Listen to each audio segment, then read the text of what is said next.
Did you know that NASA has finally revealed the truth about the fake moon landings? Mainstream media barely reported on the revelations, so most people remain none the wiser about what NASA has admitted in the last 12 months. The truth of the matter is, NASA has all but admitted the landings were fake, and anybody who works in the space industry or has any knowledge about rocket science has quietly accepted that the whole thing was a charade. So why the hell is nobody talking about this? Before we dive in, subscribe to the channel if you haven't already. We literally didn't go to the moon in 1969, and to this day no human being, American, Russian, Chinese or ancient Egyptian, has been past lower Earth orbit, which is about 1,000 miles above sea level. That's right, no human being has ever been higher than 1,000 miles above sea level. Except for those times we went to the moon, which is 240,000 miles away. And guess what? We did that in 1969, when a computer with the computing power of a TI-89 graphing calculator was the size of a house. Fast forward to today, over 50 years later, when an iPhone has more computing power than every single computer on Earth in 1969 combined. And yet, NASA claims that we can't go back to the moon because we have lost the technology to go to the moon. Apparently, it was destroyed, but they won't tell us how or why. I'd go to the moon in a nanosecond. The problem is we don't have the technology to do that anymore. We used to, but we destroyed that technology, and it's a painful process to build it back again. But going to Mars should be one of the next series of steps that humans do. The first step should be going back to the moon for a number of technical reasons and exploration reasons, and then after that, Mars, maybe high orbit in Venus atmosphere, maybe going to Europa. There's all kinds of targets to go to, places of interest in our solar system. The only limit to human future is in our own imagination. Seems legit, but it gets even worse. Tired of people asking to analyze the original moon landing tapes, NASA had to admit that they lost them. Then the story changed, and they claimed that they had to tape over the original moon landing tapes because of budget cuts. Here goes Neil Armstrong, Buzz Aldrin, step down on the moon, right? One giant step for all of us. Most amazing stories watched by, you know how many people? 600 million people. And we're getting a picture on the TV. We all know them. They're blurry. They're really terrible. You look at them and you're like, they're ghosts. You can kind of see through them. And it's why there's controversy about the moon landing in the first place, because people are like, they faked it. Look at it. It's like bad special effects. Thing is, the camera on the lunar module was designed for scientific purposes, not broadcast television. It sent this crystal clear signal to 2 remote tracking stations in Australia, which fed it through to a small monitor in Sydney, the one in that Polaroid. But to broadcast that signal from Sydney to the rest of the world, it first had to be converted. Here's the great part, is that there's crystal clear, perfect footage of those tapes. As the grainy signal reached American households and televisions around the world, magnetic tape was capturing that same clear view that the technicians at the tracking stations were seeing on their specially modified screens. Ready to cry a little bit? You know what they think happened to the original moon tapes? Is they might have been taped over. Taped over, right? It's not a cassette, it's not an old mixtape from college. And I do want to tell you, like great mixtapes, you know, there was Melty Fresh, Belle Biv de Melts, Please Melts, Don't Hurt 'Em. Those tapes were precious to me. I still didn't tape them over. These are the moon landings. But I'm just an eternal optimist. I'm like a dog with a bone, I won't let go. The very small possibility exists that somebody took those tapes and kept it in his garage or in his attic or wherever. Apparently they have since found the original tapes in a suburban garden shed in Las Vegas.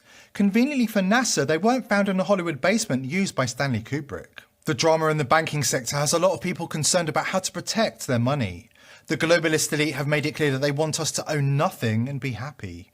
Here at The People's Voice, we are determined to defeat the elite. And that's why we have partnered with our friends at Goldco to help you use an IRS loophole to add gold and silver to your retirement savings. Visit tpvlikesgold.com now to get a free 2023 Gold IRA kit to learn how thousands are protecting their savings with gold and silver. Protect your savings, and if you are quick, you can get up to $10,000 in free silver to do it. Visit tpvlikesgold.com now. Let's be honest. How likely is it that NASA would actually tape over the original footage of mankind's greatest achievement? Because of budget cuts, really? And the fact that the TV broadcast watched by hundreds of millions was not sent directly to TV stations, but was rather a projection of the broadcast off a wall, which was then recorded and sent out. Doesn't sound like NASA are covering their tracks or anything. Let's face facts. Everything that was done 50 years ago is 1,000 times cheaper and easier to do today. Are we actually expected to believe that we went to the moon in this piece of shit 50 years ago? I've seen homeless encampments on Skid Row that have more insulation. I've seen Met Gala costumes that look sturdier than that. It's all so implausible. Who shot the event from outside the capsule? How is the American flag waving? Why do the shadows look like they're the result of multiple light sources? Why is the letter C visible on one of the rocks, which happens to look like a prop on a film set? And don't forget about the time NASA astronaut Alan Shepard supposedly sneaked a golf club and some balls onto Apollo 14 and played golf on the moon. Hold on, how do you sneak a golf club onto a spacecraft when every cubic inch and ounce is accounted for?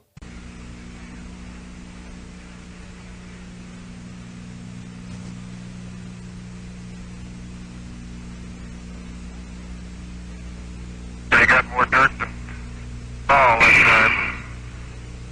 More dirt than ball, here we go again.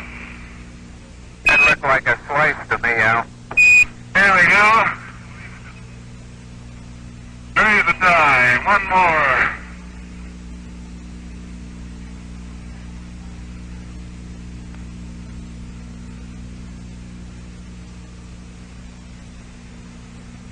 Miles and miles and miles.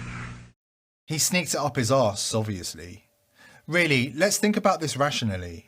In 1969, we sent a tiny homeless tent covered in aluminium foil 250,000 miles away to a precise location when even being 1/1000th of an inch off in any part of the launch would have caused the ship to miss the moon by thousands of miles.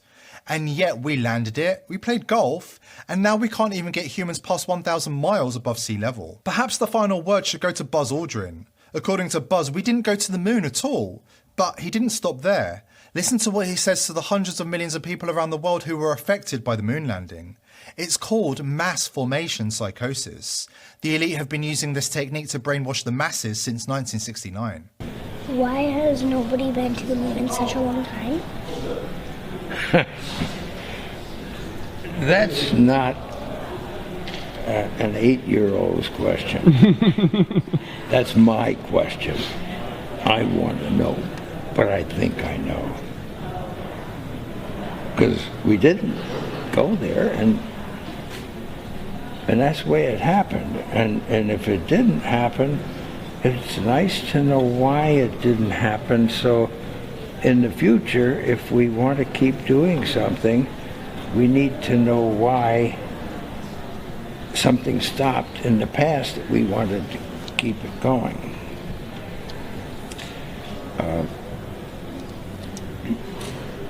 Money is a good thing.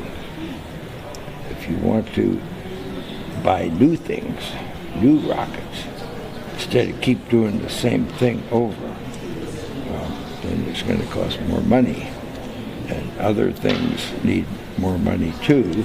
So having achieved what the president wanted us to do, and then what thousands, millions of people in America and millions of people around the world. You know, when we toured around the world after we came back, the most fascinating observation was signs that said, we did it. Not just us, not just America, but we, the world, different countries. They felt like they were part of what we were able to do. And that made us feel very good. Please subscribe to this channel if you haven't already, and share this video with friends and family who could do with the information.